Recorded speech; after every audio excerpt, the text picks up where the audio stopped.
Thanks for the repost. All right. Let's get started. Start with editor's instructions. All right. The Grounding with My Brothers is important in so many ways. It is perhaps the most direct representation of Walter Rodney's natural voice during the early periods of his work.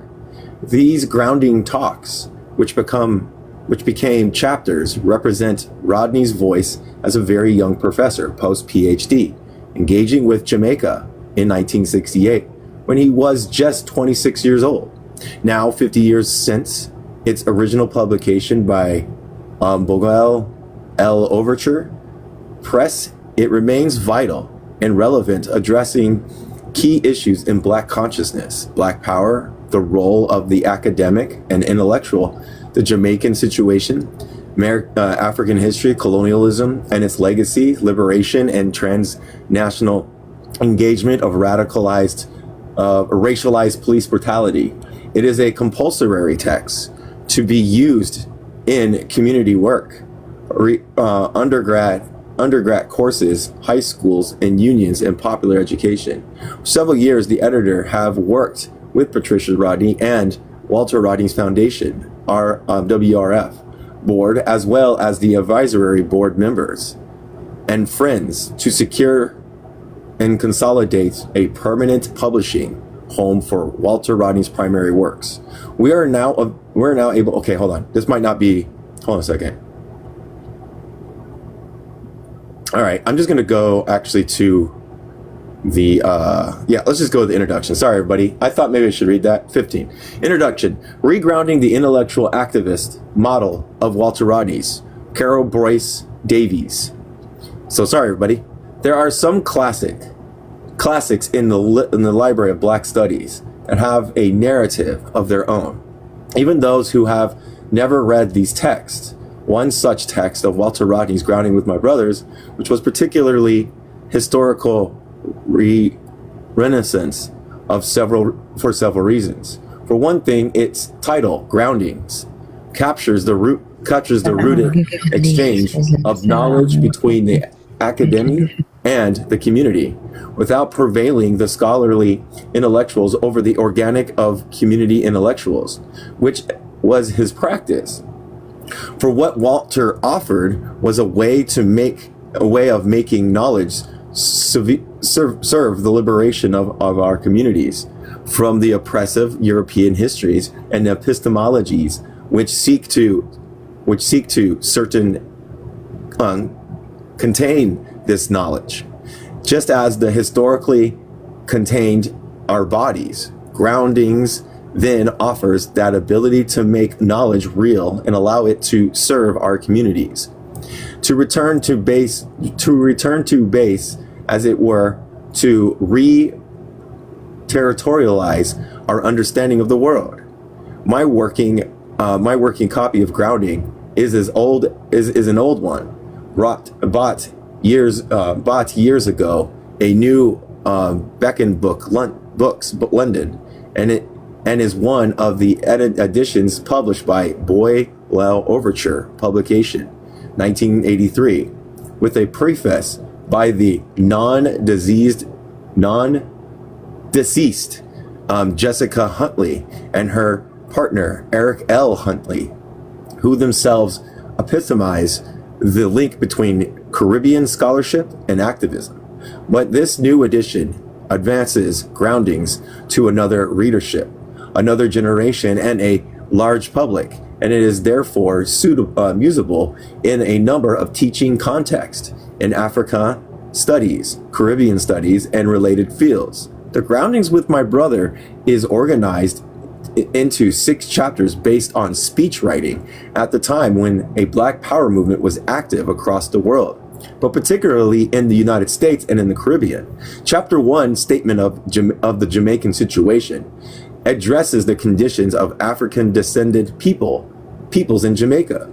At the time of his writings, Walter felt that 100 years after emancipation, people were still blighted and oppressed, but also this time by local elites or Cuban neo-colonialism. colonies, colonials, who he called representatives of metropolitan imperialist interest. Here, his document the still continued police brutality, unemployment, and the stagnation of the rural areas where people were still eking out a living without the benefits of basic necessity. He stressed that this was still occurring over 100 years after emancipation in 1938, a date he indicates more than once in order to underscore what was failed to transpire in the intervening years. Defining global blackness and black power. Rodney's Groundings is significant for documenting the historicizing the means of global blackness and the internationalization of the discourse of black power in the context of Africa, Caribbean, and U.S. internal decolonization struggles. Also called Black Power movements, 2 Black Power chapters are included. Chapter 2, Black Power, a Basic Understanding, and Chapter 3, Black Power, its relevance to the West Indies, and are important complementary readings for those wanting to understand the practice and dimensions of Caribbean Black Power movements. While conceptually Black Power is often located only or primarily in the United States, Rodney's Groundings documents the impetus for this Caribbean political movement. While there was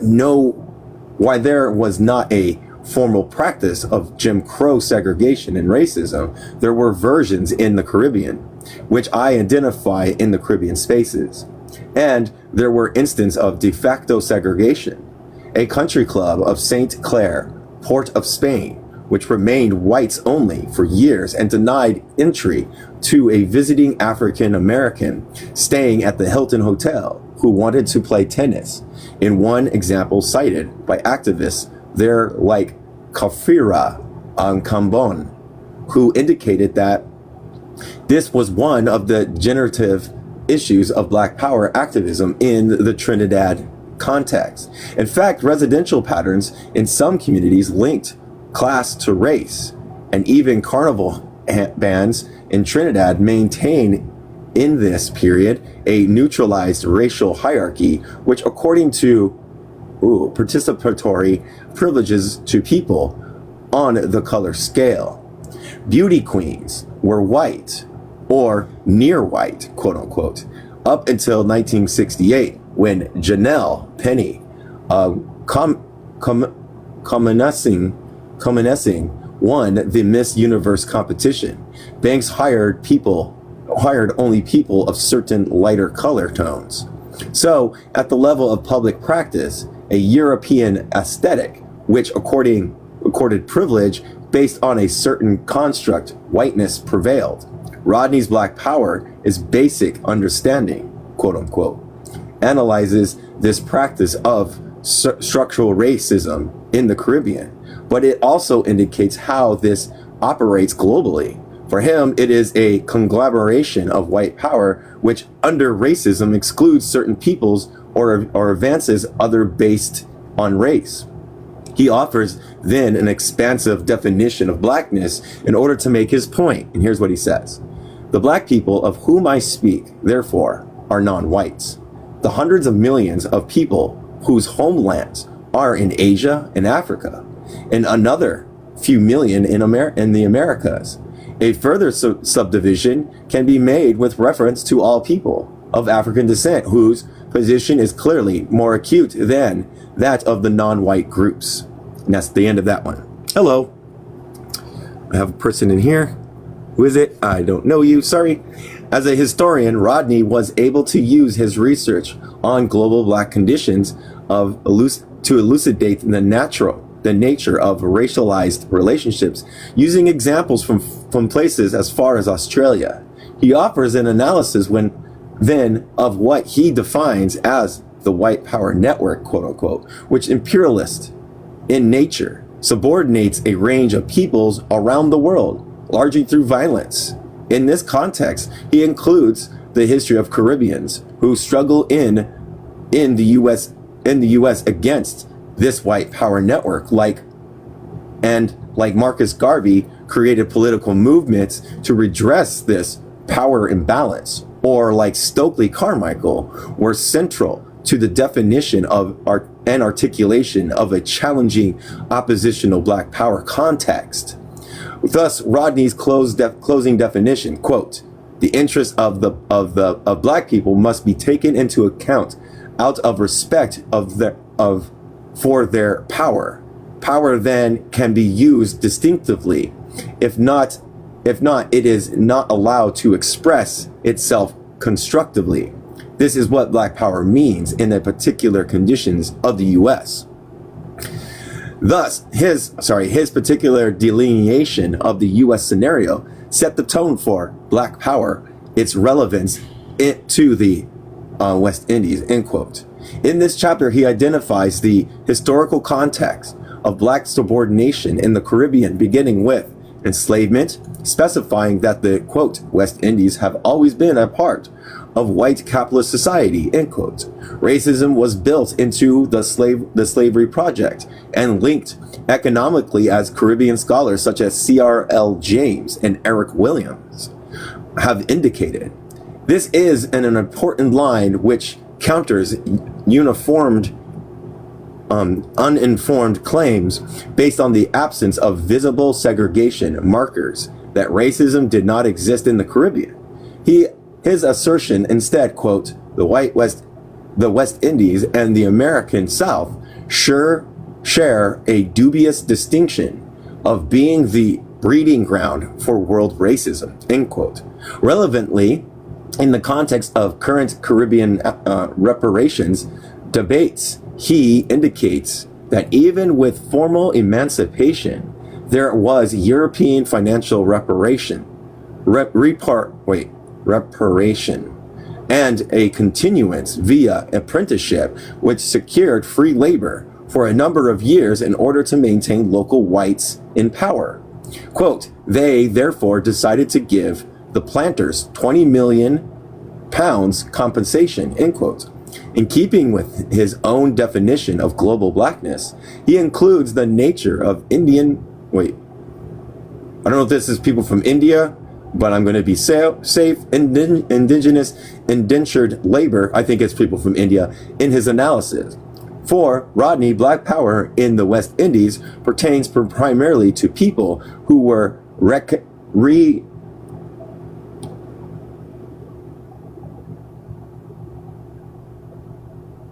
recognizable Africans or Indian, and has to do with anti-capitalism, political assertion, and cultural reconstruction. Walter Rodney's vision of the Caribbean was a society in which the middle class and the intelligentsia served the general population, overcome culture and economic imperialism, and were able to assert themselves as Black people, aesthetically, politically, socially, and economically. Thanks to his training of African history, Rodney provided for the Caribbean community concrete information about Africa and was not embedded in prejudice and negativity. His How Europe Underdeveloped Africa, 1972, is now a Black studies classic. But before that, his two chapters in Groundings provided essential information which educated my generation of students. Not mine, theirs. Chapter 4, an African History and Culture, outlines essential information now taken for granted, for supported by archaeological evidence. Africa is the home of mankind.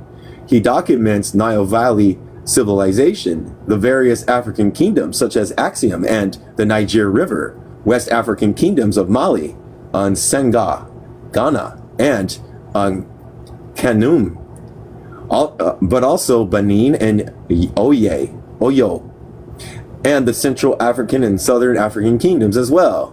These are now fundamental understandings in a range of studies, documentaries, and educational contexts.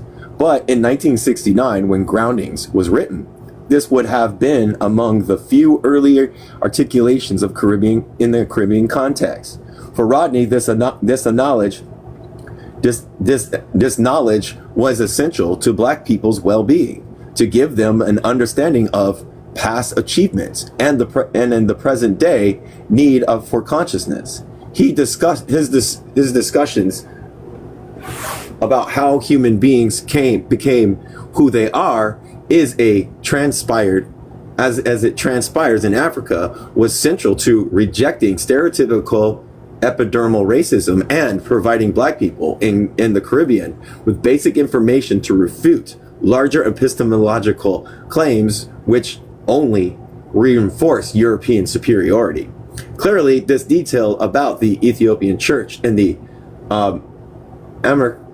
Amharic culture would be also a central affirmation of Rastafarian teachings in Jamaica, particularly in the celebration of the contributions of Ethiopian to world history. It's too cold. Mode.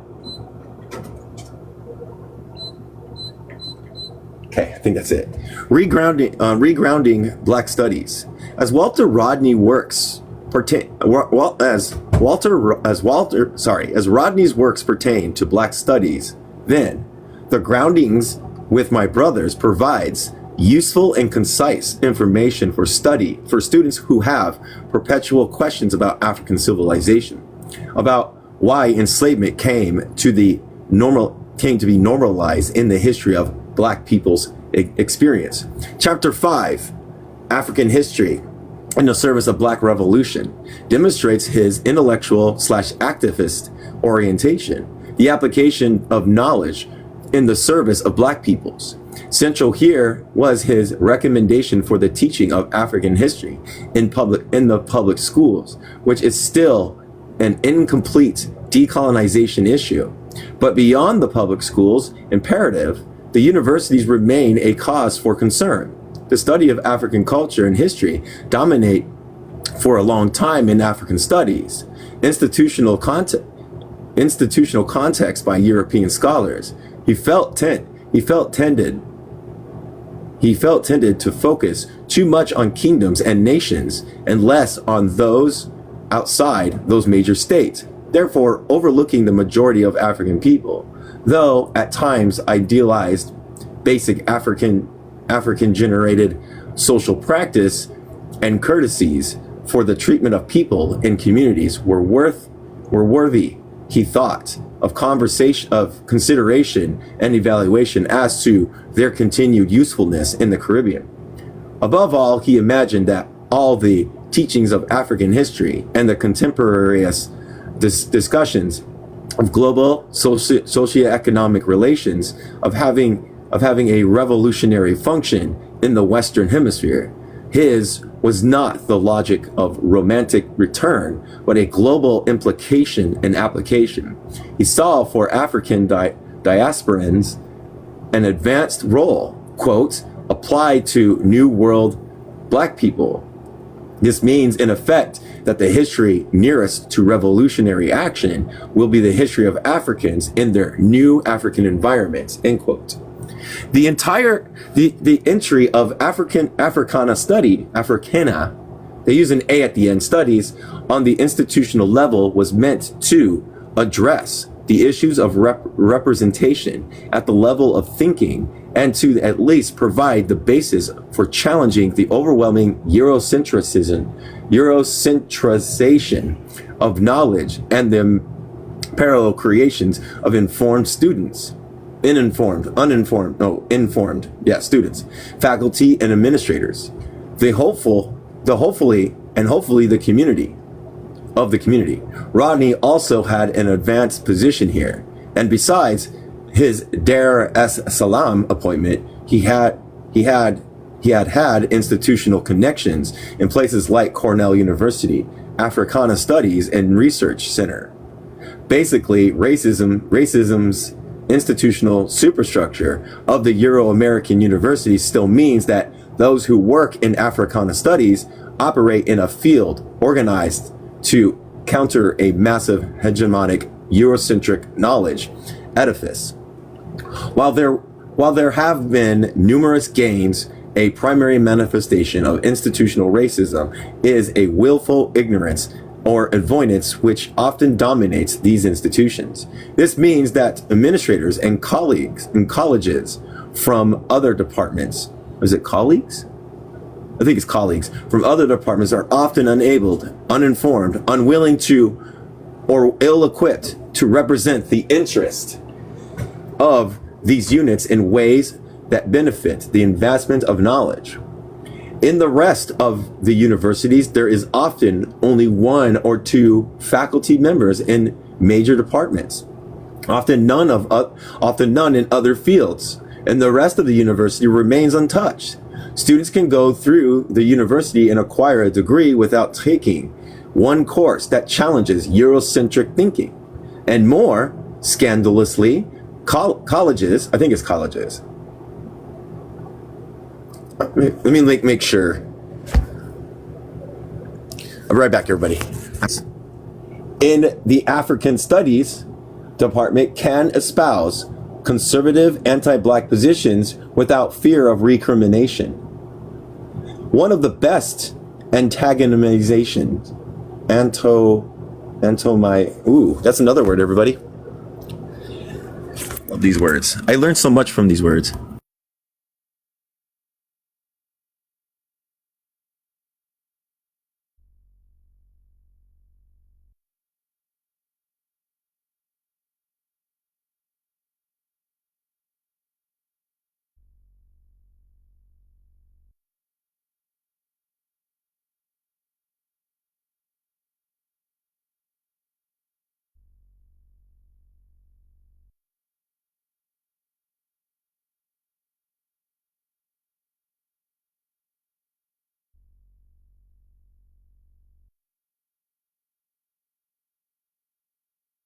Hold on a second. It's doing a thing. Hold on.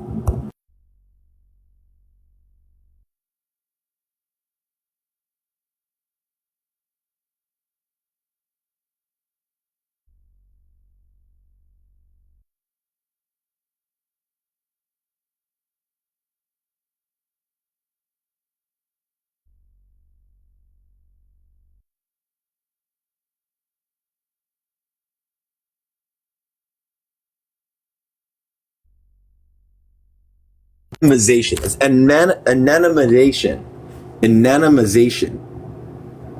That's what it's called. Anonymization of this situation again comes from Sylvia Winters, quote, on how we mistook the map up for the territory and re-imprisoned ourselves in our unbearable wrongness of being of Desiree Black Studies towards the Human Project, end quote, 2005. She argues that once Black Studies entered the very order of knowledge, it had contested something different happened.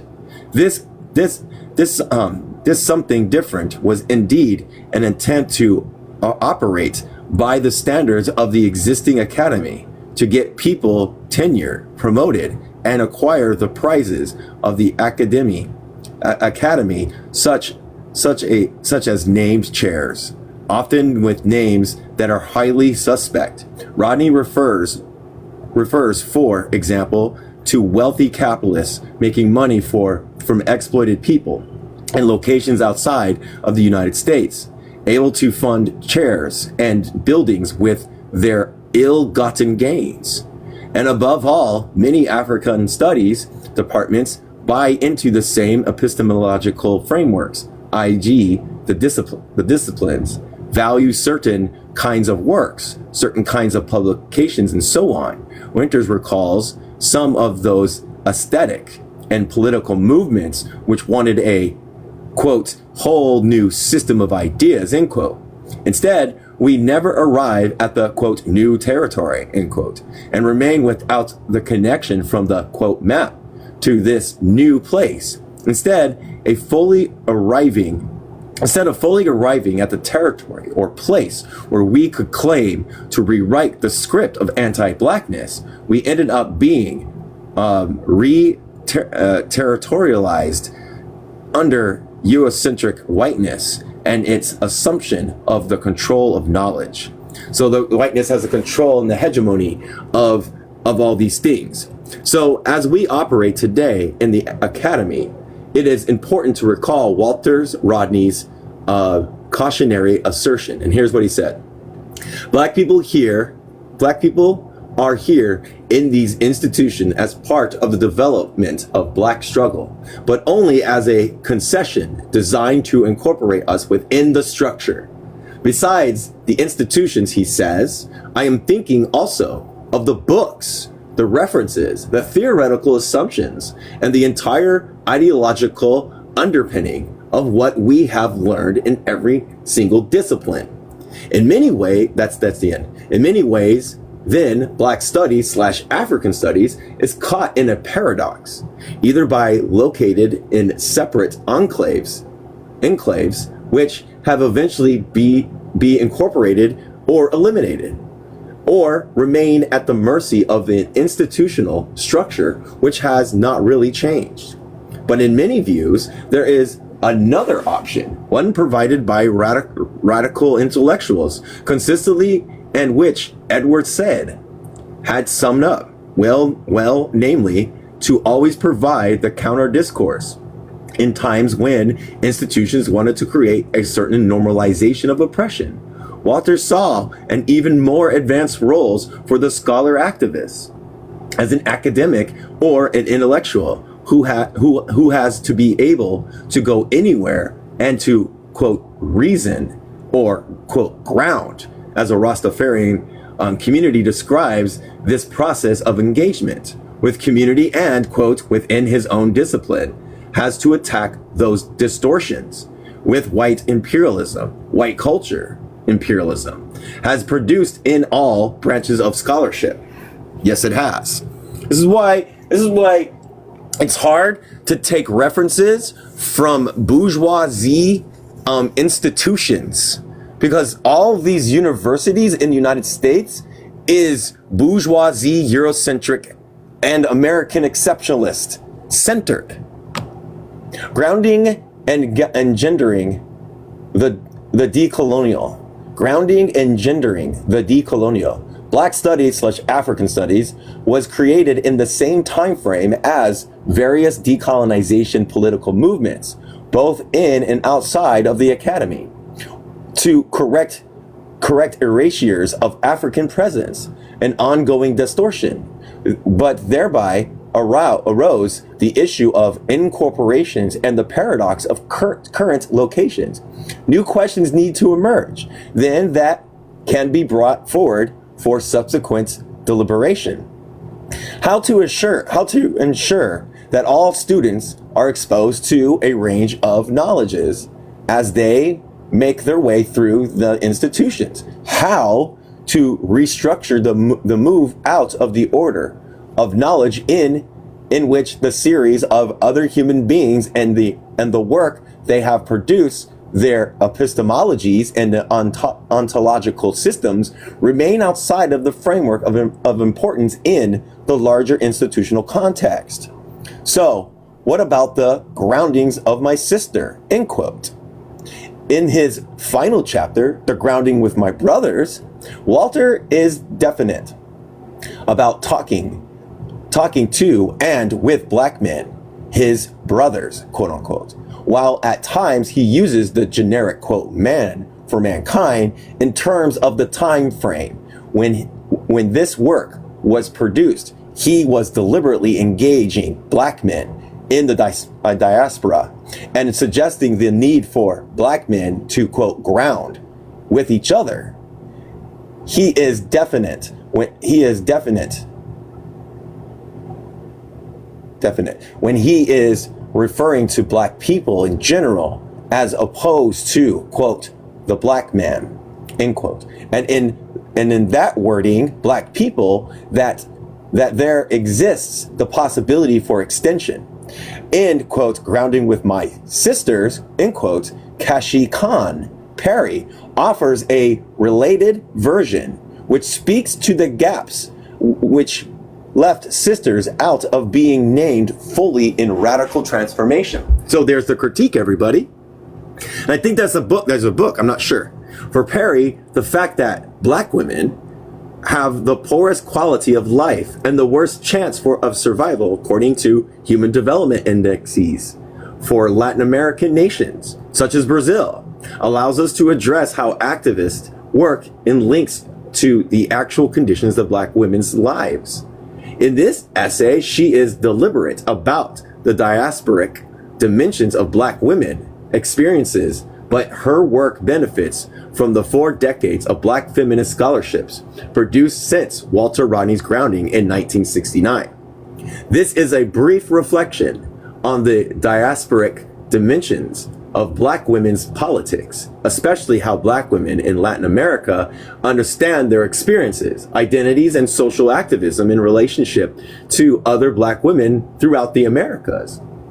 What interests me, in addition to the knowledge, production, and political organizations among black feminists in Latin America, are the various attempts at forming a transnational community of African descendant peoples in the anti-racism and anti-racism struggle.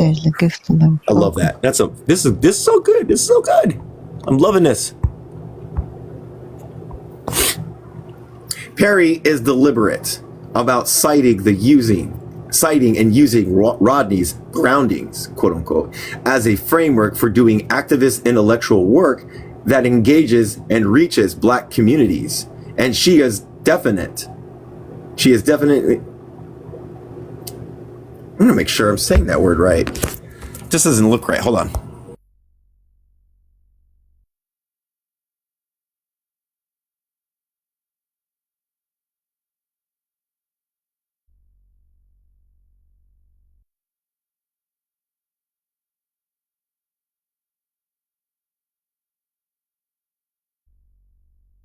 I'm right. It's definite. Just wanted to make sure. About the transnational definition of this project. In her words, quote, the title, inside the quotes, Groundings with My Sisters, express both my recognition of the interrelated complex experience of black women globally and how this political positioning informs feminist and diasporic solidarity, and therefore feminist groundings. Her aim then is to expand the reach of the Rodney Project and to put it in conversations with Caribbean black left women like Claudia Jones, who were activists for women and worked in the working poor and black women and black people, and to use the grounding model as both the activist and intellectual framework for transformational politics. Here, it is important to highlight another missing connecting point in decolonial discourses, and one which relocates Walter Rodney current decolonial thinking. In the mid-1990s, sociology and philosophy students at Binghamton University, where Walter had also taught, created a coloniality working group. Coloniality. I can't say it. It's colonial ity. Colonial ity. Working group. They organized a series of conferences, among them a Walter Rodney conference, to ground or advance the analysis of continued colonial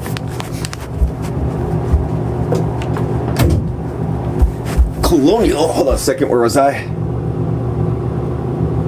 Continue the colonial operations beyond, hold on, let me make sure. I'm going to reread this. They organized a series of conferences, among them a Walter Rodney conference, to ground or advance the analysis of continued colonial operations beyond Wallersteinian world system theory. In that process, they deliberately engaged at a visiting scholar. Oh my gosh, here we go. Annabelle Quanjono, who was then theorizing his, quote, coloniality. I can't say it. It's my tongue won't let me say it. Of power, which has since become a staple of decolonial theory. Central to this coloniality working group was the point that What is often erased or obscured is that the U.S. and Europe continue to have existing colonies, and that indigenous people and U.S. African Americans function as internally colonized. Thus, the students in particular, many of them African American, Latino, or white left Jewish people, wanted to push Quanjano to consider his work not only these internal colonies, but also the subordinate black communities in Latin America. Regrounding and engagement with Walter Rodney in the context of decolonial discourse provided a direct link with the coloniality working group at Binghamton, where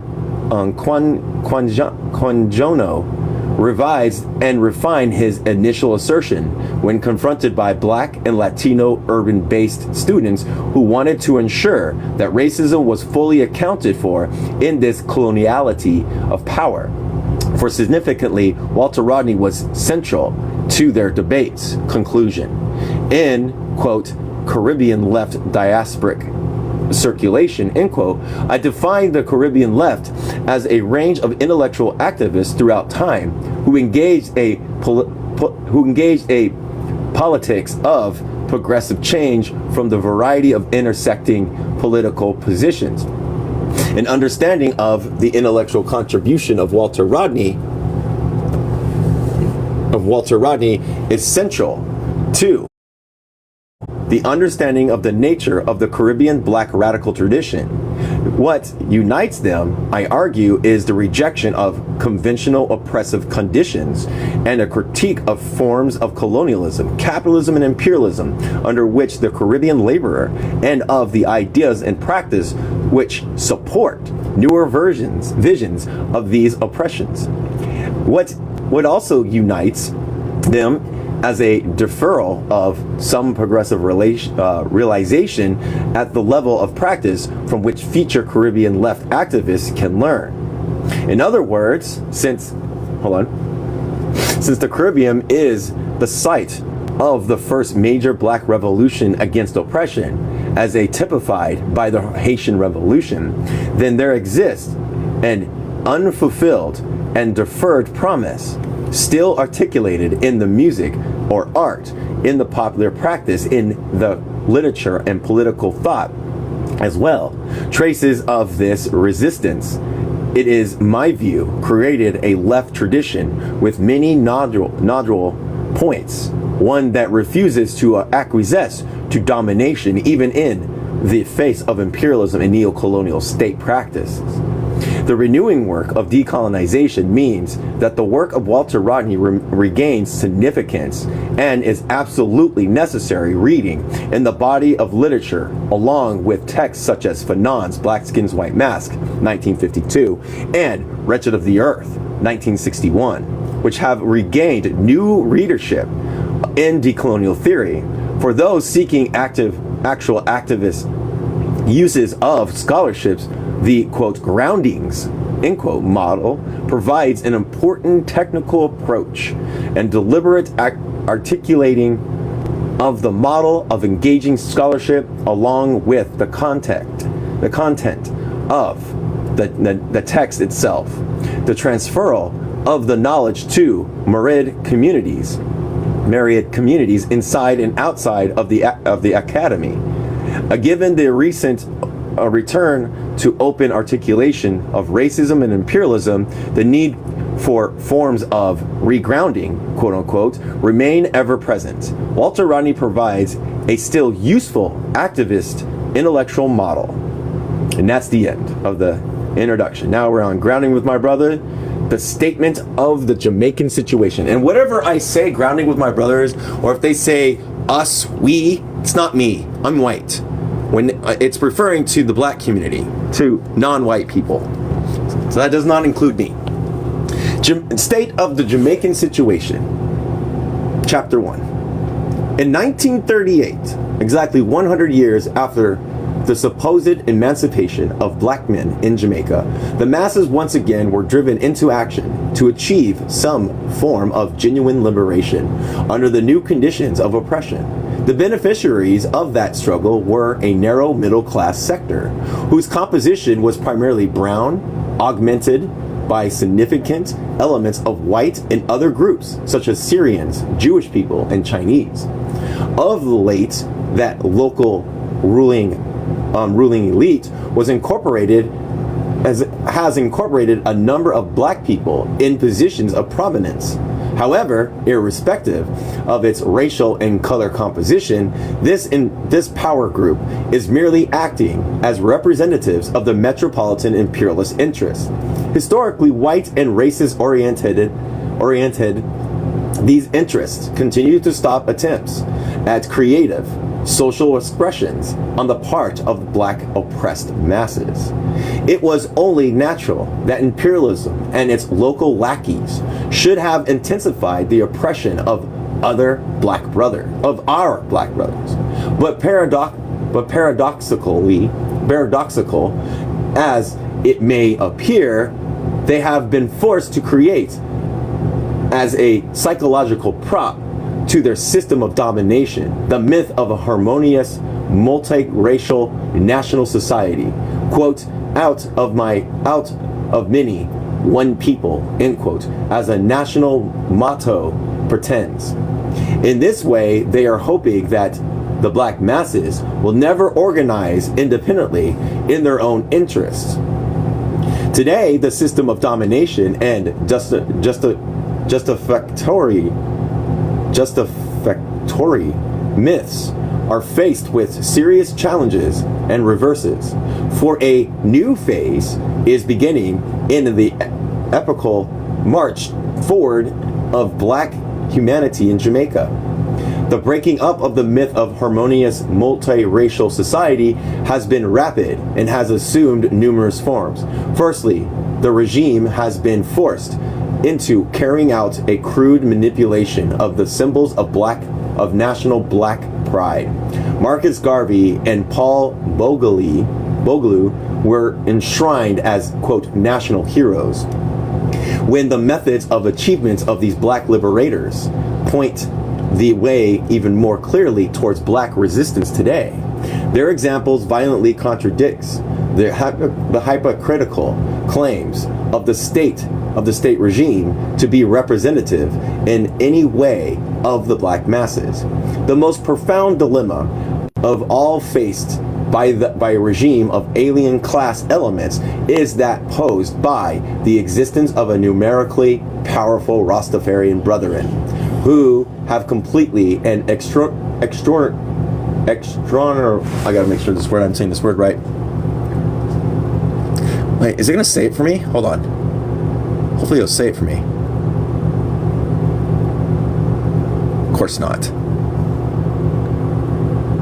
All right, let me go look at this word, make sure I'm saying it right.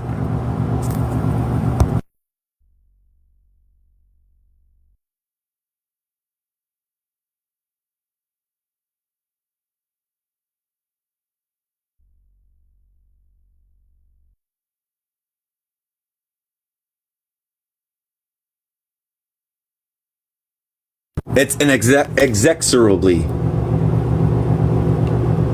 broken with Jamaican society and its values, and who have chosen a faith and a culture based on Ethiopian orthodoxy. At no time was this dilemma better demonstrated than when the local political bosses were forced into accepting a visit by His Imperial Majesty Haile Selassie, and then literally had to stand back while the population thrust forward enthusiastically to pay homage to the Ethiopian monarch. Most recently, and at a time when the black liberation struggle taking place against white racist American society is fiercest.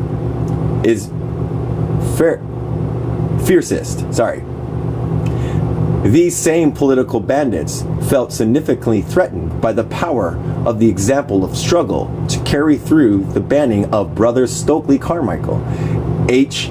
Rap Brown, rest in power, by the way, and James Forman. Even more damning has been their prohibition of the liberation literature of Carmichael, Malcolm X, Elijah Muhammad, at a time when the world is celebrating International Human Rights Year, piously sponsored by the Jamaican government. The local lackeys of imperialism have long had to admit the existence of tremendous social injustice, a gap between the haves and the have-nots, as they put it. But they ask the nation to live with the illusion that things are bound to improve. Not now the have-nots, who are the masses of the black people, now that things have been getting worse. The unemployed number, some 30% of the potential workforce, are understandably desperate, and the whole repressive machinery of the state has been brought to bear on them.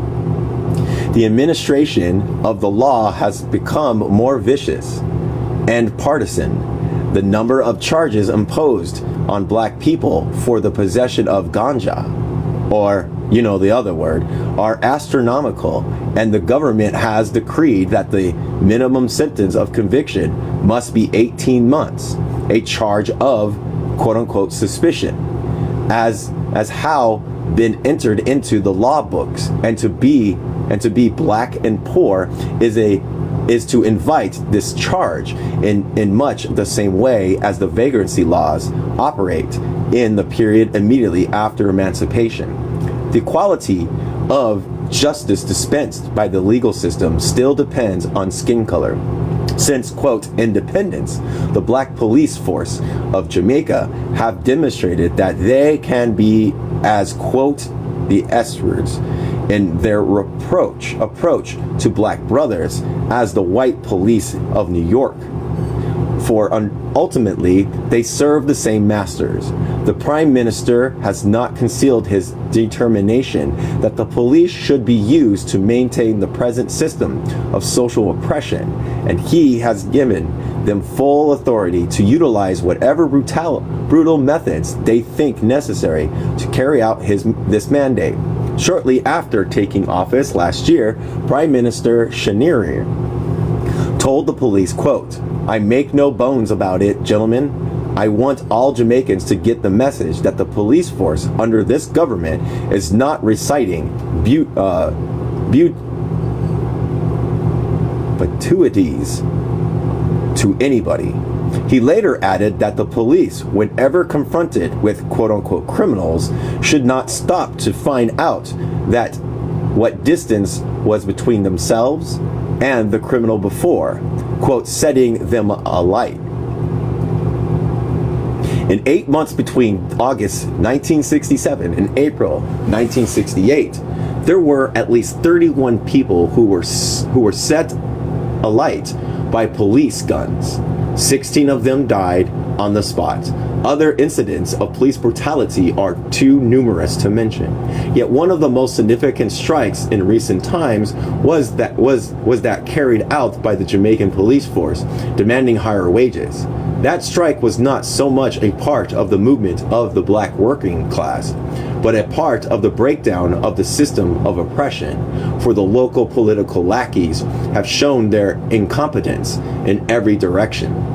The stagnation of the rural areas has reached a stage of crises.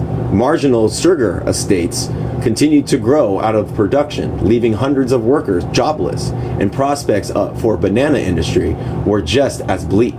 Apart from their inability to raise the living standards of the black masses, they have failed to make provisions to increase water consumption or for drought. They have failed to modernize telephone communications, and they have failed to make allowances for the increased need for electrical power.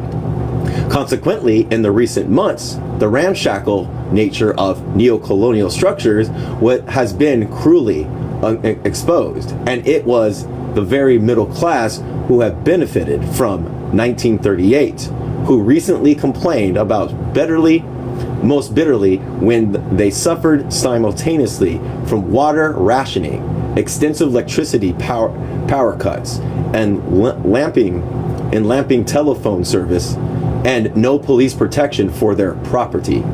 What matters above all else on the contemporary Jamaican scene is the action of the black masses in their various capacities. Their activities are in part responsible for the atmosphere of decay which surrounds the present administration. And at the same time, they provide an indication of the shape of things to come. The racial question is out in the open in spite of all efforts to maintain the taboo surrounding it. The Rastafarian Brethren have been joined on this question by large numbers of other black people, many of them influenced by the struggle and example of black brothers in the USA. While culturally there is a deepening interest in things African, of the greatest significance are the effects of self-expression among black people, pamphlets, news sheets, and the like. These independent efforts are essential because of the complete control which imperialism and its local puppets maintain over the various established news media. Meanwhile, the two reactionary trade unions, which are the most important social bases of the two reactionary political parties, are also facing the challenge of the workers. Not only has there been a wave of strikes without the complicity of the unions, but there is emerging an independent worker movement concerned with the unity of workers in their place of work or within a given industry. The large unemployed sector lacks organizational form, but there is a widespread reprisal taking place among unemployed black youths who have recognized the farcical. Oh, I gotta look up this word, everybody. We're back. Who else is here? Hold on, let me bring this one up. Oh, they're all just people.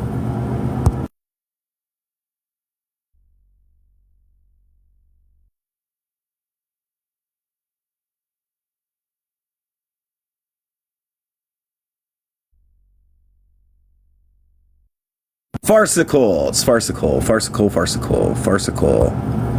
farcical, which means relating to resembling farce, especially because of absurd or ridiculous aspects.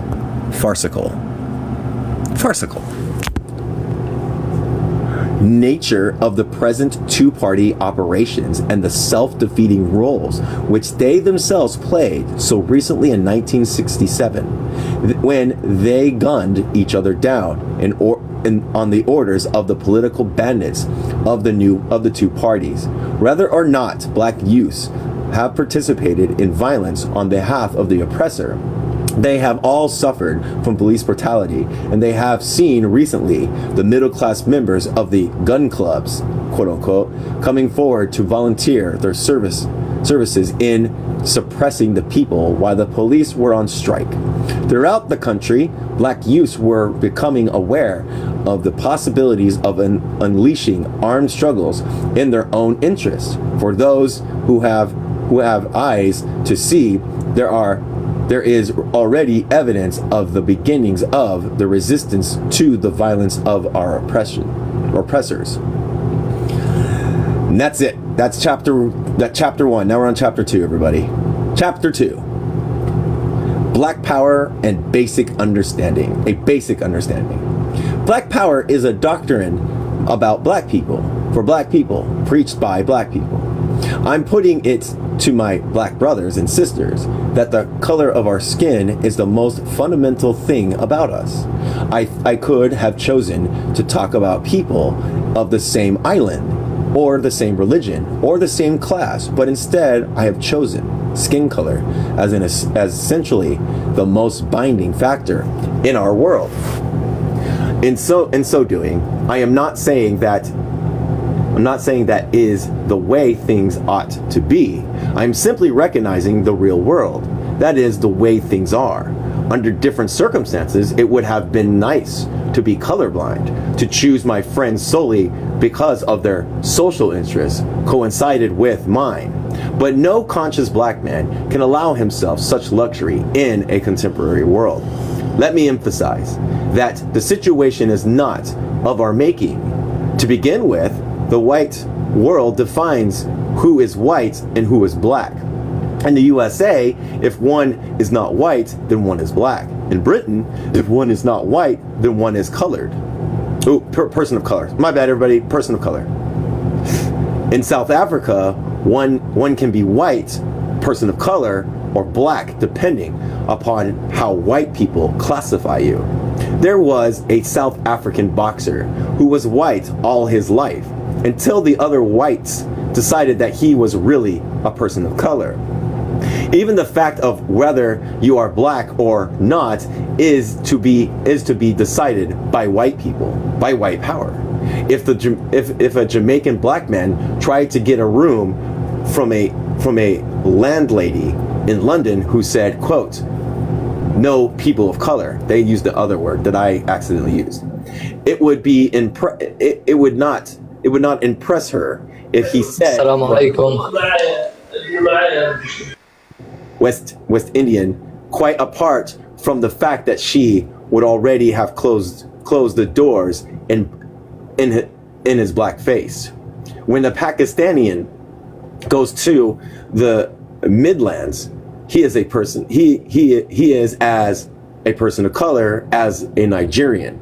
The Indonesian is the same as a Surinamer of Holland. The Chinese and New Guineans have a little chance of becoming residents and citizens in Australia, as do you and I, not me, the black people. The definition which is most widely used the world over is that once you are not obviously white, then you are black and are excluding from power. Power is kept purely milky white. The black people of whom I speak, therefore, are non-whites. The hundreds of millions of people whose homeland are in Asia and Africa, with another few millions in the Americas. A further subdivision can be made in reference to all people of African descent. Those positions is clearly more acute than that of most non-white groups.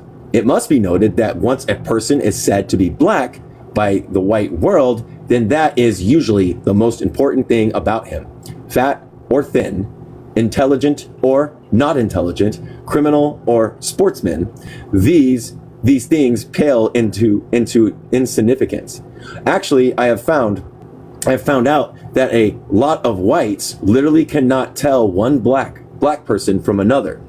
Partly this may be due to the fact that they do not personally know many black people, but it reflects the psychological tendency to deny our individuality by refusing to consider us as individual human beings. Do you want to get rid of this pillow for you? There, it's done. Having said a few things about black and white, I will try to point out the power relations between them. By the outbreak of the First World War in 1914, the capitalist division of the world was complete. It was a division which made capitalists dominant over workers and white people dominant over black people. At that point, everywhere in the world, white people held power in all its aspects: political, economic, military, and even culture. In Europe, the whites held power. That goes without saying. In the Americas, the whites had committed mass murder as far as many, quote, indigenous people, tribes were concerned. They were herded and rest into reservations like animals, or forced them into a disadvantageous positions geographically and economically. In Central and South America, in Austria, New Zealand, a similar thing had occurred on a much smaller scale. In Africa, European power reigned supreme, except in a few isolated spots, like Ethiopia. And where whites were actually settled, the Africans were reduced to the status of second-class citizens in their own countries. All this was following up upon a historical experience of 400 years of slavery, which had transferred millions of Africans to work and die in the New World. In Asia, Europe's power was felt everywhere, except in Japan and areas controlled by Japan. The essence of white power is that it is exercised over black peoples, whether or not they are minority or majority. Rather, it was a country belonging originally to whites or to black people. It is exercised in such a way that black people have to share in the power and are therefore denied any say in their own destinies. Since 1911, white power has been slowly reduced. The Russian Revolution put the end to Russian imperialism in the Far East, and the Chinese Revolution by 1949 had emancipated the world's largest single ethnic group from the white power complex. The rest of Asia, Africa, and Latin America, with minor exceptions such as North Korea, DPRK, North Vietnam, and Cuba, have remained within the white power network to this day. We live in the section of the world under white domination, the imperialist world. The Russians are white and have power, but they are not a colonial power oppressing black peoples. The white power, which is our enemy, is that which is exercised over black peoples, irrespective of which group is in the majority, and irrespective of whether the particular country belonging originally to whites or black people. We need to look very carefully at the nature of the relationships between people of color and power in the imperialist world. There are two basic sections in the imperialist world, one that is dominated and one that is dominant. One that is dominated and one that is dominant. Every country in a dominant metropolitan area has a large majority of whites. USA, Britain, France, etc. Every country in the dominated colonial areas has an overwhelming majority of non-whites, as in most of Asia, Africa, and the West Indies. Power, therefore, resides in the white countries and is exercised over black people. There is a mistaken belief that black people achieve power with independence, i.e. Malawi, Jamaica, Kenya. But a black man ruling an independent state within an imperialist system has no power. He is simply an agent of the whites in the metropoles, with an army of the police force designed to maintain the imperialist ways of things things in that particular colonial era. When Britain announced recently that it was withdrawing troops from east of Suez, the American Secretary of State remarked that something would have to be done to fill the power vacuum, quote unquote. This involved Saudi Arabia, India, Pakistan, Ceylon, and Malaysia. The white world, in their own way, were saying that all these black people amount to nothing for power as white, and when white power is withdrawn, a vacuum is created which could only be filled by another white power. They're fucking racist pieces of shit.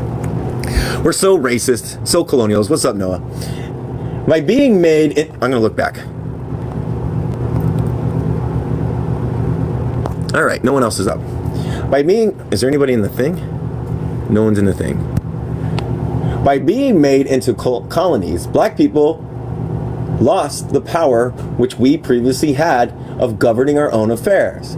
And the aims of the white imperialist world is to see that we never regain this power. The Congo provides an example of this situation. There was a large and well-developed Congolese empire before the white man reached Africa. The large Congolese empire of the 15th century was torn apart by Portuguese slave traders, and what remained of the Congo came to the regarded as one of the darkest spots in Africa. They used the D word, they used dark. Sorry, buddy.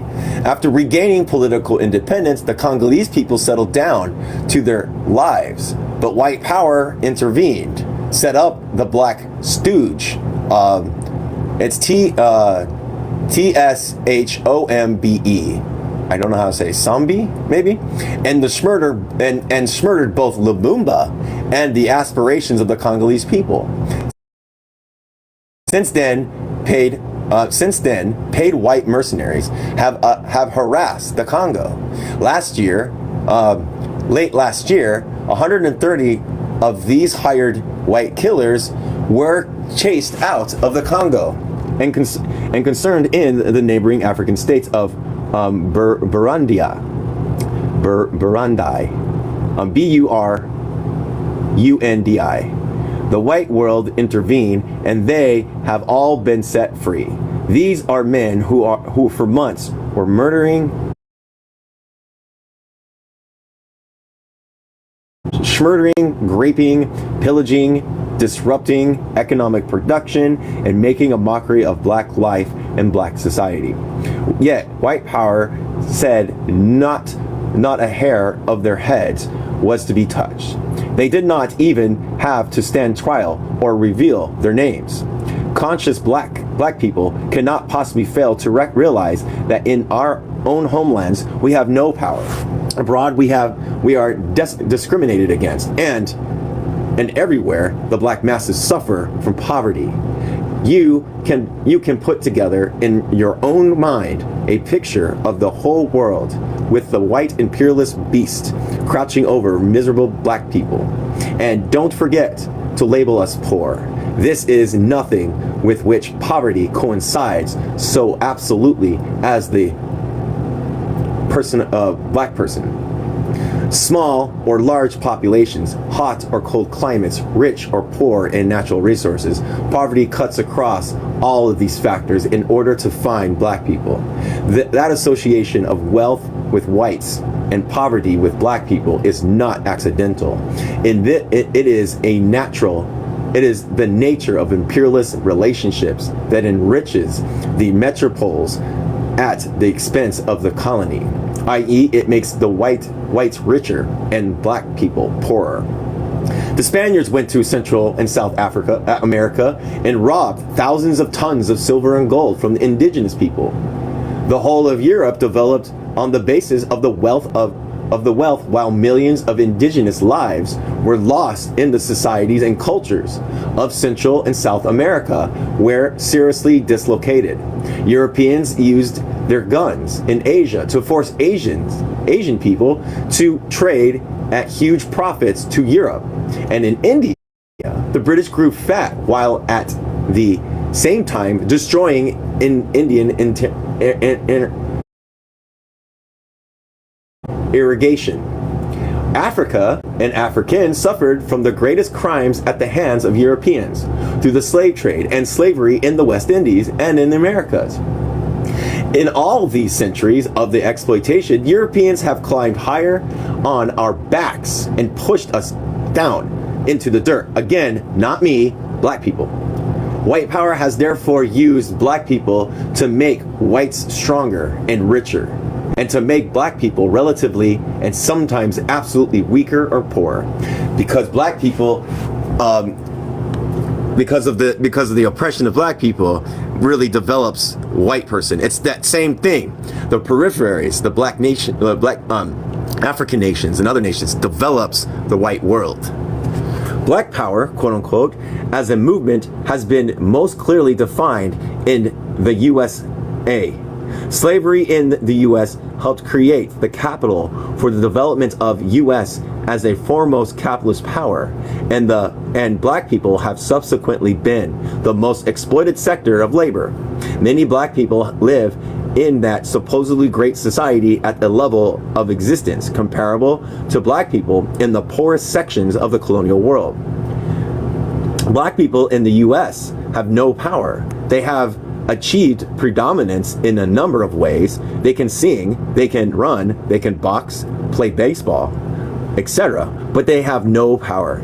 Even in the fields where they excel, there are straws in the hands of whites.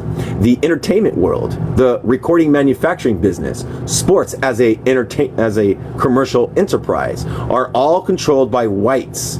Black people simply perform. That's wow. They have no power in the areas where they are overwhelmingly the majorities, such as the city slums and certain parts of the southern United States, for the local governments and law enforcement agencies are all white controlled. This is not always so. This was not always so. For one brief period after the Civil War in the 1860s, black people in the U.S. held power. At that period, from 1865 to 1875, slavery had just ended, and black people were entitled to the vote as free citizens. Being in the majority in survival parts of the southern United States, they elected a majority of their own black representatives and helped to rebuild the South, introducing advanced ideas such as education for all, black people as well as whites, rich and poor. And black people did not rule the United States, but they were able to put forward their own viewpoints and to impose their will over the white racist minority in several states. This is a concrete historical example of black power in the United States, but the whites changed all that. And they have seen to it that such progress was never again achieved by black people. With massive white immigration, black people became a smaller minority within the United States as a whole, and even in the South, so that the feeling of hopelessness grew up. The present Black Power movement in the United States is a rejection of hopelessness, the policy of doing nothing to halt the oppression of black people by whites. It recognizes the absence of black power but is confident of the potential of black power on this globe. Marcus Garvey was one of the first advocates of black power and is still today the greatest spokesman ever to have been produced by the movement of black consciousness. Quote, "A race without power and authority is a race without respect," wrote Garvey. He spoke of all Africans on the earth, whether they live in Africa, South America, the West Indies, or North America. And he made black people aware of their strength when united. The U.S. was his main field of operation after he had been chased out of Jamaica by the sort of people who today pretend to have made him a hero. All of black leaders who have advanced the cause in the U.S. since Garvey's time have recognized the international nature of the struggle against white power. Malcolm X, our martyred brother, became the greatest threat to white power in the U.S. because he began to seek a broader basis of it for his efforts in Africa and Asia. And he was probably the first individual who was prepared to bring the race question in the U.S. up before the UN as an issue of international importance. SNCC, the important Black Power organization, developed along the same lines and about the same time that the slogan Black Power came into existence a few years ago. SNCC was setting up a foreign affairs department headed by James Foreman, who afterwards traveled widely in Africa. Stokely Carmichael was held serious discussions in Vietnam, Cuba, and in progressive African countries such as Tunisia and Guinea. These are all steps to tap the vast potential of power among the hundreds of millions of oppressed black peoples. Meanwhile, one significant change had occurred since Garvey. The emphasis within the U.S. is that black people there have a stake in the land, which they have watered with their sweat, tears, and blood. And black leadership is aware of the necessity and the desirability of fighting white power simultaneously at home and abroad. Certain issues are not yet clear. about the final shape of society in America. Some form of coexistence with whites is the desired goal of virtually all black leaders, but it must be a society which black people have a hand in shaping, and black people should have power commensurate with their numbers and contribution to U.S. development. To get that, they have to fight. Black power is a slogan, is new. Black power as a slogan is new, but it is really an ideology and a movement of historical depth. The one feature that is new about it as it is currently exercised in the U.S. is the advocacy of violence. Previously, black people prayed and we were on our best behavior. We asked the whites, please, quote unquote. We smiled so that our white teeth eliminated our black faces. Now it is time to show our teeth and snarl rather than smile. The death of Martin Luther King gave several hypocritical persons the opportunity to make unintelligent remarks about the virtues of nonviolence. Some of the statements made in the Jamaican press and on the radio and TV were made by individuals who probably think that the Jamaican black man is completely daft. We were told that violence in itself is evil, and that whatever the cause, it is unjustified morally. It is unjustified morally. But what standard of morality can the violence used by a slave to break his chains be considered the same as violence of the slave master? But what standards can we equate the violence of black people who have been oppressed, suppressed, depressed, and repressed for 4 centuries with the violence of white fascists? Violence aimed at recovering a human dignity and an equality cannot be judged by the same yardstick of violence aimed at maintenance of discrimination and oppression. White Americans would certainly argue the moral and practical necessity of their participation in the First and particularly the Second World War. What is curious is that thousands of black people fought and died in these wars entirely in the interest of the white man. Colonialism is the opposite of freedom and democracy, and yet black colonies fought for this against the fascism of Schmittler. It was purely in the interest of the white, quote-unquote, mother countries. Slaves fought for American independence and for the North in the American Civil War. Black oppressed Americans went in thousands to fight for justice in the world wars, in Korea and in Vietnam. We have fought heroically in the white man's cause. It is time to fight in our own. Violence in the American situation is inescapable. White society is violent. White American society is particularly violent. And white American society is especially violent towards black people. Slavery was founded and maintained by violence. And in the 100 years since the emancipation, quote unquote, of slaves in the US, the society has continued to do black people violence by denying them any power or influence except for the occasional individual. Their interests are therefore ignored, so that thousands of black babies die each year because of lack of proper food, shelter, and medicine, while hundreds of thousands are destroyed emotionally and intellectually because of conditions of poverty and discrimination. This is the worst sort of violence. It is accompanied by many acts of individual violence against black people carried out by white citizens, police, and sheriffs. Most incidents of rioting in recent years arose spontaneously out of the self-defense and out of the anger against brutality.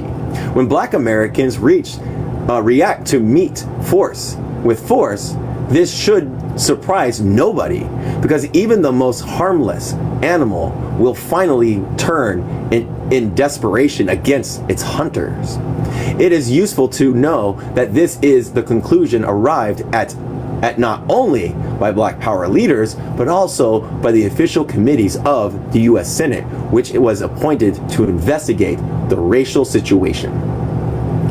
Apart from local violent protests, riots, U.S. society faces the possibility of large-scale racial war. The Black Power written by Stokely Carmichael and Charles Hamilton, and now banned by, quote, white power Jamaican government, stresses that its aim was to present an opportunity to work out the racial question without resort to force. But that if that opportunity was missed, the society was moving towards destructive racial war. In such a war, Black people would undoubtedly suffer because of their minority position, but as an organized group, they would wreak untold damage on the whites. The white racists and warmongers cannot drop their bombs on Black people within the U.S., and whatever damage is done to property means damage to white property. We have nothing to lose, for they are the capitalists. Black people could not hope to, nor do they want to, dominate the whites.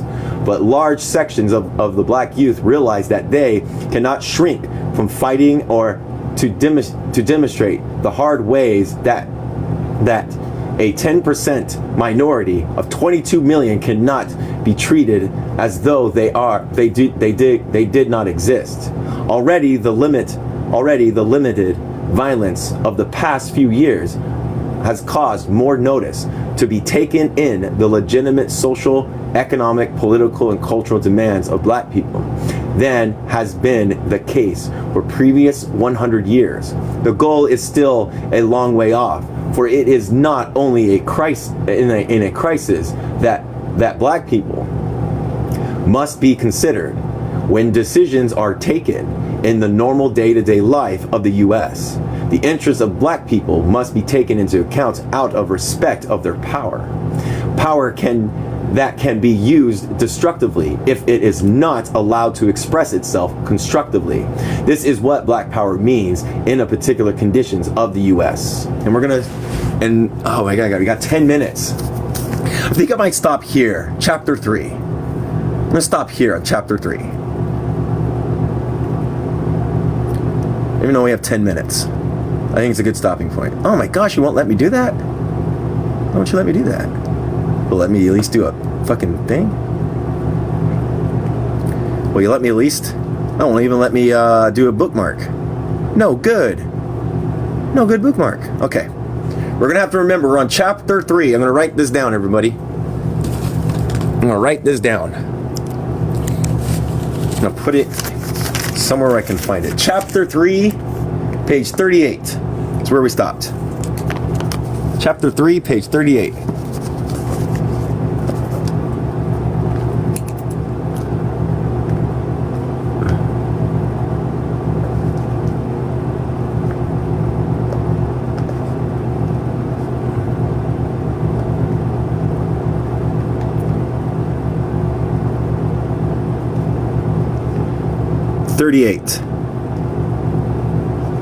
In the PDF.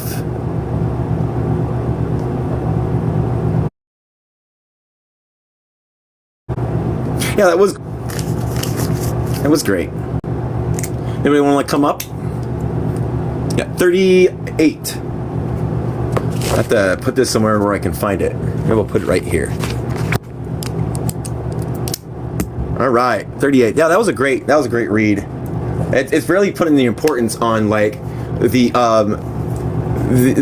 things that we need to do. We need to portray our whiteness in order to like hopefully like bring this, because liberation doesn't come without Black people. Black liberation is the liberation for everybody. Period. Liberation for the indigenous people here in the United States, liberation for everybody.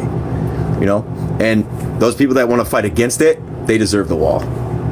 I mean, in Minecraft. So, next chapter will be Black Power, its relevance to the West Indies. So that will be the next. Let me make sure I can get into it. Please go back. Okay, cool. It'll let me go back. Nice. All right. All right. Does anybody have any questions? Do we want to come up, talk about it? I usually like My processing brain doesn't happen until later. I have a delayed processing thing, I think. Yeah. I don't think anybody's trying to request. Okay. I don't know who this is. No clue who this person is in here. I don't know why they stayed for the whole time. Let's find out what they are. Who is this person? Oh, they're not even showing up. All right. Sweet. They're not even here. Sounds good. All right. But yeah, as we get more in depth with it, it's just important to realize this. Oh, there they are. What's up? What's your age? Hey, I'm 20. 20? What's up? What do you want? I wanted to ask you about, I followed you on TikTok because I liked your message you were spreading. Mm-hmm. I want to ask a question. That's cool. Sure. I want to ask you, how does communism go mainstream, let's say, like, in America, and, like, change the perspective of, what communism is, and, like... What do you mean mainstream? Like, mainstream communism, like, let's say we get communist leaders, like legislators and senators. You can't vote in communism, not at all. The state won't allow that. That's why you have to do an active armed struggle, and you have to do an active destroying the state and replacing it with something new. You cannot vote in. You cannot. Okay, so the question: you can't vote in socialism, nor can you vote out fascism. The United States has always been fascist. Yeah. So you can't vote that out. So my question to you is, how do? Huh? I'm sorry. What were you gonna say? As you can see through this book, right? This book, if you listen to it, this book tells you that the white people will not allow for those things to happen because white people dominate and have the hegemony. So they're not going to allow anybody to be put in and for that to go into fruition. So the United States is nothing. We need to create systems and dual power outside of the systems and to start fortifying those things. You're not going to vote it in. And you're not going to vote fascism. You just can't. Do you think China represents communism well? No. China's not even. Could you elaborate more on that? China's not even claiming to be a communism. They're capitalist. But they don't have elections. They don't have elections over there. I don't think they have elections in China. Yes, they do. Are you sure about that? Yeah. Wait, Xi, the president of China, he gets elected by I don't care. I don't care because China's not communism. It's capitalism. They don't even claim to be a communist country. They claim to be capitalist. They claim to be going to socialism by 2049, but they're still a social imperialist. They still do social imperialism, especially on Africa. China's it's a reach to say they're capitalists. They don't like capitalism. They have private markets. They don't even claim to be a communist or a socialist country at all. What I'm trying to say is they dabble in imperialism of the Congo. That is not socialism. Socialism is anti-imperialist. So is communism. But do you think that have you seen the transportation system in China? System in China? Yeah, so is Germany also is a capitalist country that has great transportation too. What's your point? What I'm trying to say is, how does capitalism go away in the United States? Is it possible? Destroying in your opinion? it. That's my like. Could you like? Yes. It has to go up with an uprising. Destroy it. Armed struggle. I said that in the beginning. No, I just joined. And I left. No, I said that when you were here. What do you mean? I said you asked the same question, and I told you you have to destroy it, and you have to have armed struggle. I already said that. Gotcha. What do you think about Mamdani? Mamdani, he's a liberal. He's a Zionist. No, bro, he's a socialist. He's a Democrat socialist. What are you talking about? He believes in a two-state solution, and he also bowed down to fascism. When? Oh yeah, he went to the White House. Yeah, I agree with that. Social Democrats and the Social Democrats, they uphold and they're bipartisan to fascism. How do you think Schmittler came to power? Who do you think put him in power? I was gonna. I don't think I can answer. No, answer the question. Who do you think? What group do you think put Schmittler in power? Zionists? No, dude. The same people that you claimed Mandani as, the social democrats, they put him in power. They did, because they did bipartisan, and they allowed it. Social democracy does not allow for the full emancipation of the working class. It's and don't get me wrong, I agree with your message. Petite bourgeoisie who actually own and operate the power there. So every single time, and every single social democracy has given way to fascism, and it does now till today.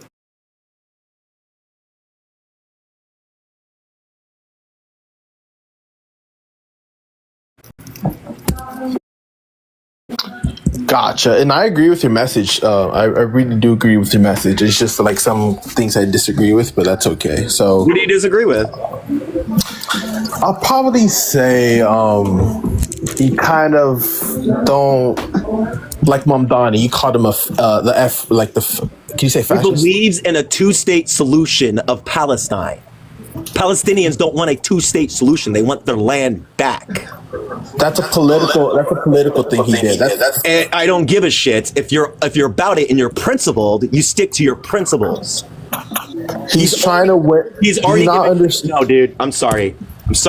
He's not going to change the material conditions for the working class globally nor nationally at all. Not one bit. There's still New York City has a large Jewish population. I am not finished. Go ahead. There's still going to be capitalism. There's still going to be exploitation. There's going to be systematic racism. There's still going to be colonies that the United States maintains. There's still going to be G-side inside the United States that is still going on. Where's Mandani changing that? How's Mandani? And I agree with that. Yeah, Mandani's He's not the mayor of changing New York that. City. He's not the president. He's not the president. He is not changing any of that. He's not the president. Okay, great. He's the mayor. Okay, great. What is he doing for the indigenous population of his city and of his? What is he going to do with them? He's going to freeze a rent for people. He's going to freeze a rent. He has no land back.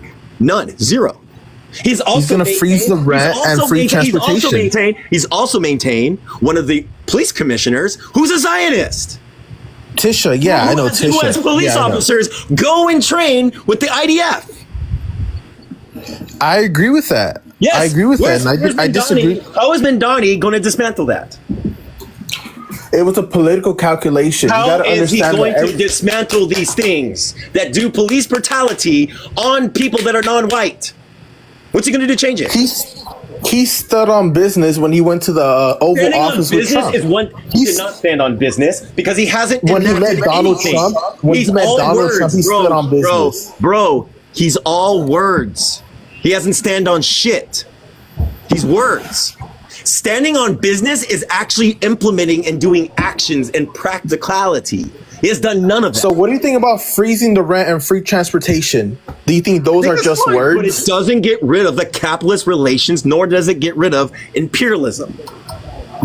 That's gonna take a whole collective. A mayor can't dismantle a capitalism. No shit. Mandani is not going to do it. That's why it's required a collective effort to be able to what's the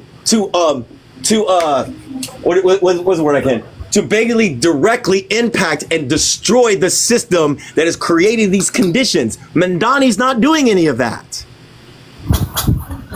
And to be able to dismantle this stuff, we gotta. What? We gotta get senators and House members into Congress. Again, dude, how do you think capitalism is going to be destroyed? Through voting? I think there has to be uprising. Oh, yes, it's uprising. So why are you worried about getting senators in? Wait, can you explain? Because the ruling class owns the United States, and it's a right ruling. I agree with that. Yes. Billionaires own this country. So all of them are going to do exactly, all the government officials are going to do exactly what the ruling class wants. Because they own institutions. They own lots of institutions that are more heavily ingrained because they forced us to create their institutions that they rule over. No politician is ever going to change that relations because politicians gain something from that relations. I agree with that, but billionaires are never ever including Mandani. They're never ever going to allow communism to take over. Billionaires are never going to allow that to happen. We have to do something physical to get rid of this relations. You're not listening to me. So how about the military? The military is on the capitalism military side. because the military serves the interests of the ruling class. I agree with that. Then if you agree with Donald Trump is, but Donald Trump is sending a national guard to cities. Do you not understand that? Yeah, I do understand it. It's called fascism, my friend. We've been fascists since the inception of the United States. Why are you surprised about this? It's just he's running amok and no one's stopping him. He's a product of the system. The system put him in power to do those things because that's what the system wants him to do. Yeah. Mandani is not changing that. You don't like his charisma, at least? Like, you don't like him? What's your personal beef with him? Is fake. There's going to be another Bernie Sanders, an AOC. He's going to be what is it called? Controlled oppositions to draw in the masses, then betray the masses. He's going to betray the masses. He's going to betray the masses because of his relations. His mom is a bourgeoisie. She owns fucking land and she fucking is a landlord. Yeah, in Uganda, I think. Oh, even worse. In another country. Oh my god, dude. Jesus Christ. You guys don't, I swear to God, you liberals do not connect the dots. You guys just see something and you run with it, and that's what it is. He's not doing anything to change shit. So who do you look up to? Let's say communists, because I've never talked to you before. So who do you look up to throughout history or present times that represents communism well? The movement of the masses that regained their own emancipations. The revolutions that happen for workers to gain their emancipations. We don't great man people. These people, yes, have given us things and instruct us, but they always tell us to do better than what I've done. Because it's not about one great man. It's about the masses of society that drives history and creates their society. We were forced to create the society for the ruling class. We didn't have an option. It was either do that or be unalived.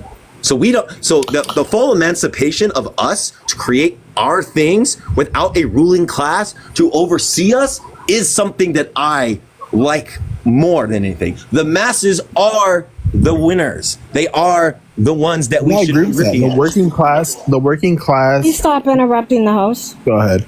I'm done. Go ahead.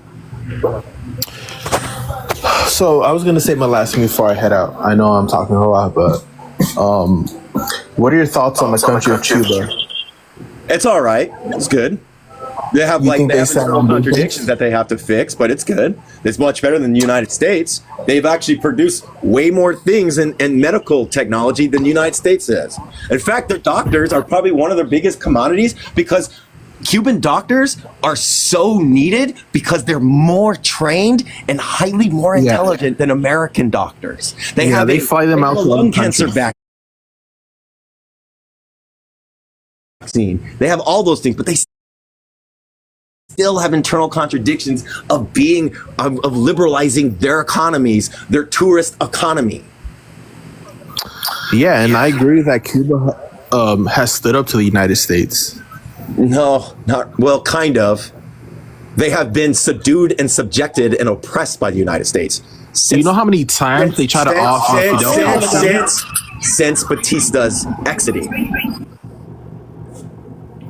You know how many times they try to off Fidel Castro? Yeah, I get it. But you're still not functioning. You still want your status quo, and Mandani gives you your status quo, your comfortability. I wouldn't say that. I feel like we reach you. Mandani is a liberal Zionist. I'm getting really bad echo down there. Fuck's sakes. TikTok sucks. Oh.